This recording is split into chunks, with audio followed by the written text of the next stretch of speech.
Bom dia, pessoal! Meu nome é Nathalie e bem-vindos a mais um vídeo de caso criminal. No vídeo de hoje nós vamos falar sobre o caso Grady Stiles, ou Grady Stiles, eu acho que Stiles que se pronuncia, ou o caso do homem lagosta. Como sempre, antes de começar, eu gostaria de falar que eu não quero ofender ninguém com as coisas que eu falo nos meus vídeos de caso criminal. Eu faço esses vídeos por motivos educacionais, para que esses casos fiquem mais conhecidos e esses assuntos são mais discutidos. Eu tava aguardando esse caso pro Halloween por causa justamente do homem lagosta. E eu queria também já deixar aqui um aviso de gatilho, que tem muita violência sexual, muito abuso de poder e de álcool também nesse vídeo. Tá avisado, porque tem uma hora que fica bem feio o negócio, tá avisado. Grady Stiles Jr. nasceu em Pittsburgh, nos Estados Unidos, no dia 26 de junho de 1937. Ele nasceu com uma doença genética conhecida como ectrodactilia, ou síndrome de Claw, que dava às mãos dele a aparência de garras de lagosta. Os dedos meio que se juntam, assim. Algumas pessoas nem o polegar tem só os dois dedos assim, algumas têm o polegar junto. E também dá uma separação maior aqui no meio da mão. Essa síndrome também afetava as pernas e os pés dele, então ele era obrigado a usar cadeira de rodas para se locomover, mas com o tempo ele foi crescendo e foi criando força suficiente nos membros superiores para não precisar usá-la o tempo todo. Então muitas vezes ele simplesmente se apoiava nos membros superiores, nos braços, e rastejava por aí. E ele achava mais confortável do que ter que usar a cadeira de rodas. O pai dele tinha essa mesma deformidade e explorava em shows de circo e exposições de bizarrices. Eles eram conhecidos como a família lagosta. Quando o menino nasceu, ele acabou levando junto, e o Grady vivia desse mundo desde muito jovem. Foi nesses shows que ele conheceu uma menina chamada Mary. Ela era uma menina totalmente normal, ela participava do circo. Acho que ela fugiu de casa para trabalhar no circo. Ela não tinha nenhuma deformidade, ela não se apresentava, ela só trabalhava no circo. E os dois se apaixonaram e se casaram. Quando cresceu, o Grady desenvolveu um alcoolismo pesado e se tornou extremamente violento com a família, não só a Mary, mas também com os filhos.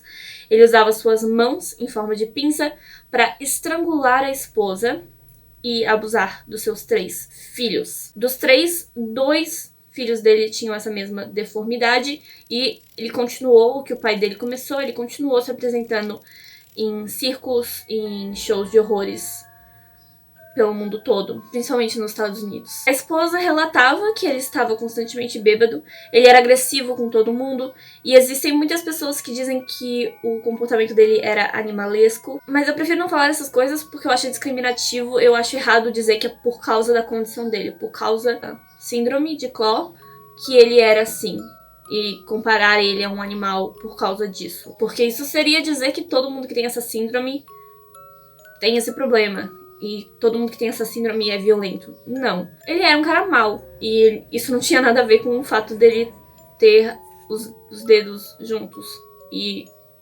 não poder andar. Tipo, isso não tinha nada a ver. Mas muita gente comparava o comportamento dele com animais. Eu acho isso errado. Em 1973, o pior de todos os episódios no casamento aconteceu, e é um abuso sexual muito forte, de verdade. Eu vou falar o que aconteceu, mas você pode pular pra essa parte do vídeo.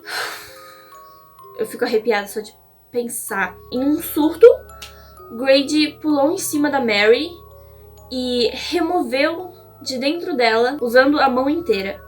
Ele removeu de dentro dela o dispositivo intrauterino que ela usava. E essa foi a gota d'água que fez ela se divorciar dele. Então eles se divorciaram. E em 1978, a filha dele, Donna, disse que ia se casar. Eles eram bem novos, ela tinha 17 anos e o namorado dela tinha 19. O noivo dela tinha 19 anos, eu acho. Mas eles estavam decididos que ia dar tudo certo, eles queriam muito casar. E ela queria muito sair da casa dos pais. Na verdade, eles moravam num trailer. Grady proibiu a filha de se casar. Ele disse que ia matar o noivo dela se eles ousassem ir contra o desejo dele. Não impediu ela de nada, ela disse que faria de qualquer jeito. E aí, um dia antes do casamento dela, não se sabe se ele atraiu o noivo dela até a casa deles, ou se o noivo dela foi até lá pra tentar conversar, né, com o futuro sogro. Mas ele atirou e matou o noivo da filha dela na véspera do seu casamento. Ele foi preso e julgado, ele confessou ter matado o rapaz e foi considerado culpado de assassinato, é claro, mas ele não foi condenado à prisão.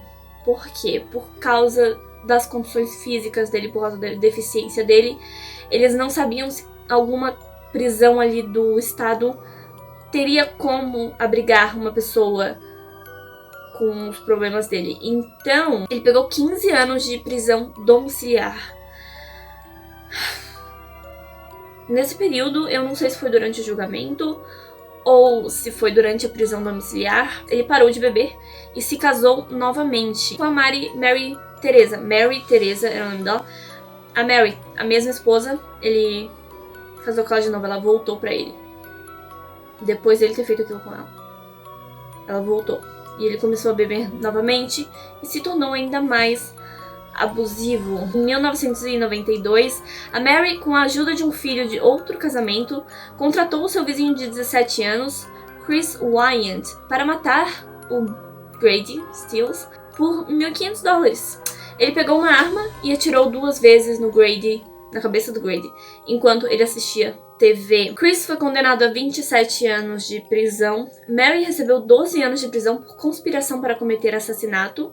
E um dos filhos deles, Grady Stiles III, que trabalha em shows de horror até hoje, em casas de Halloween também, ele defende a mãe e diz que ninguém foi contratado para cometer esse assassinato, que na verdade a Mary e o pai dele estavam discutindo quando ela disse para os filhos: algo precisa ser feito. Aí o filho dela, de outro casamento, que estava ali presente, ouviu isso, saiu de casa, conversou com um vizinho, e quando eles voltaram no fim do dia, o pai tinha levado 2 tiros. Então ele acha que foi o irmão dele que planejou tudo, não a mãe. Mas foi isso, pessoal. Essa é a história de hoje. Eu sei que eu falei bem rápido, é porque eu tô com pouco espaço na minha câmera, mas eu espero que vocês estejam gostando dessa semana. Eu realmente guardei esse caso pra falar sobre ele no Halloween por causa de todo esse negócio do show de horrores e também por causa daquela parte bem horrível no meio. Eu acho que foi até bom o vídeo ter sido pequeno, por causa do trauma já tá aqui, né? Mas se você gosta desse tipo de conteúdo, mistérios, casos criminais, jogos de realidade alternativa, histórias interessantes que eu encontro na internet, se inscreve no meu canal. Eu tenho esses vídeos 5 dias por semana e na semana do Halloween eu tô mostrando algumas coisas um pouco mais interessantes, umas coisinhas diferentes. E amanhã é Halloween e amanhã eu vou ter um vídeo bem interessante sobre um poeta. Na verdade, ele não é só um poeta, ele faz outra coisa também, mas você vai ter que vir aqui amanhã no Halloween, às 5 da tarde, pra descobrir o que esse poeta fez. É isso. Muito obrigada por assistir até aqui, muito obrigada se você deixou seu comentário, seu like, muito obrigada se você se inscreveu no meu canal. E eu vejo vocês amanhã pro próximo vídeo. Tchau!